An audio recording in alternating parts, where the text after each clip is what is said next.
आणि निलेश राणे यांच्यावर घुसखोरीचा गुन्हा दाखल करण्यात आलाय। निलेश राणे परवानगीशिवाय घरात घुसल्याचा आरोप केनवडेकरांनी केलाय। विजय केनवडेकर यांच्या घरी निलेश राणे यांनी छापेमारी केली होती।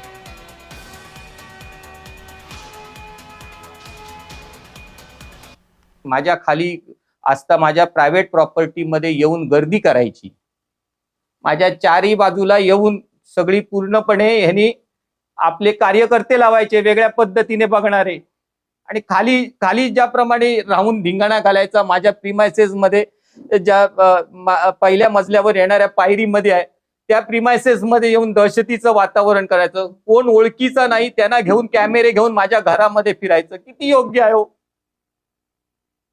त्यांना सगळे अधिकार आहेत निवडणुकीमध्ये, आणि आम्ही गुन्हा पकडून दिला तर आमच्यावर केसेस होत आहेत, काही हरकत नाही। असे अजून 10 केसेस माझ्यावर झाले तरी पुढचे जे काय 3-4 दिवस आहेत मी काय यांना सोडणार नाही।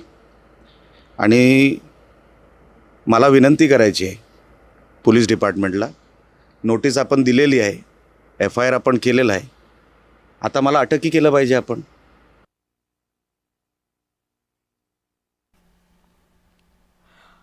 तर निलेश राणे यांनी केनवडेकरांचे सगळे आरोप फेटाळलेत। परवानगी मागूनच आपण त्यांच्या घरात गेलो होतो असा दावा निलेश राणे यांनी केलाय।